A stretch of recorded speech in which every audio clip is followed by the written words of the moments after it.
Multipurpose robot. এটাকে আমরা কৃষিকাজ, আগুন নিভানো, মিলিটারি এবং গৃহস্থালির কাজেও ব্যবহার করব। এখানে আমরা সামনে যে ডানোটা সেট করেছি এটার মাধ্যমেই আমরা যখন কৃষিকাজের ক্ষেত্রে ব্যবহার করব, সেই কৃষিকাজের সময় আমরা সেখানে ব্লেড ব্যবহার করব। যখন ঘরে ব্যবহার করব, খড়ের ক্ষেত্রে সেখানে আমরা খড় মোছা ব্যবহার করব। এবং আমরা এখানে যদি বম ডিটেক্টর হিসেবে লেগে কোনো বিপদগ্রস্ত স্থানে নিয়ে যাই, সেই বম ডিটেক্টরের তথ্যটাও আমাদেরকে দিতে পারবে। পাশাপাশি এখানে আমাদের ভিতরে পানির চেম্বার রয়েছে, গ্যাসের চেম্বার রয়েছে, যার মাধ্যমে আমরা যদি এটাকে কোনো যদি কোনো ফায়ার ফাইটার হিসেবে ব্যবহার করতে চাই, সেক্ষেত্রে ব্যবহার করতে যাব। অনেক সময় আমাদের উদ্ধারকর্মীরা ভিতরে গিয়ে আটকা পড়েন, তাদের জীবনেরই অনেক সমস্যায় পড়তে হয়। সেজন্য আমাদের এই রোবটটি যখন ভিতরে যাবে, এখানে আমাদের একটি পিআইআর সেন্সর লাগা রয়েছে। যেই সেন্সরের মাধ্যমে আমরা বাইরে থেকেই দেখতে পাবো যে ভিতরে মানুষ কী অবস্থায় আছে। মানুষ যদি অজ্ঞান অবস্থায় তো থাকে, তাও আমাদের পিআইআর সেন্সর আমাদের সিগন্যাল পাঠাবে যে এখানে কোনো মানুষ রয়েছেন। সেক্ষেত্রে আমরা ক্যামেরাকে ঘুরিয়ে দেখতে পারবো যে আশেপাশে কোনো মানুষ রয়েছেন কি না। আমরা তৎক্ষণাৎ আমাদের এমার্জেন্সি যে সহায়তা, তার মাধ্যমে পাঠাতে পারবো। এবং আমাদের মাথার মাধ্যমে আমাদের দুইটি চেম্বার রয়েছে। আমরা যদি বীজ বপন করতে চাই, ছিটানো যে দানাদার বীজগুলো, সেই বীজ কীটনাশকগুলো আমরা ছিটাইতে পারবো। পাশাপাশি যদি কারেন্টের আগুন লাগে এবং অন্যান্য আগুন যেটা পানিতে সহজে নিবে না, তার জন্য আমরা দানাদার কিছু এর মাধ্যমে ছিটাইতে পারবো।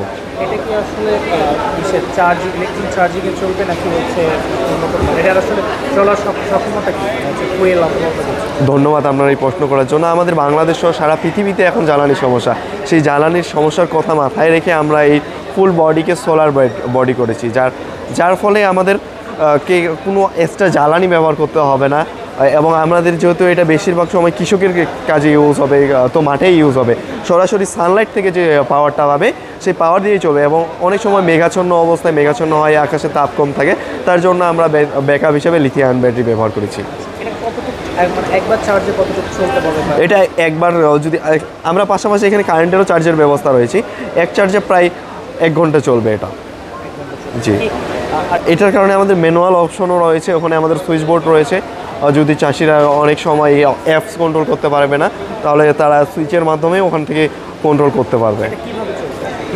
এটা আসলে মূলত চলবে আমাদের ব্লুটুথ কমিউনিকেশনের মাধ্যমে, যদি কম জায়গার মধ্যে হয় এবং চাষির বাসা যদি অনেক দূরে হয়ে যায়, সেক্ষেত্রে তিনি ইন্টারনেট ব্যবহার করার মাধ্যমে এটাকে পৃথিবীর যে কোনো স্থান থেকে ব্যবহার করতে পারে। যেমন আমাদের অনেক শিক্ষকদের ইচ্ছা থাকে যে তারা ফার্মিং করবে, কিন্তু স্কুলের সময় অথবা কলেজের সময় বাঁচিয়ে তাদের ফার্মিং করাটা আর হয়ে ওঠে না। অথবা আমাদের অনেক দাদুদের ইচ্ছা থাকে যে তারা বৃদ্ধ বয়সে ফার্মিং করবে, কিন্তু তাদের শক্তি সামর্থ্যের কারণে ফার্মিং করা হয়ে ওঠে না। কিন্তু তারা এই রোবটটা হাতে থাকলে তারা নিজ হাতেই করার মতো একটা ফিল নিয়েই তারা কাজটা করতে পারবে।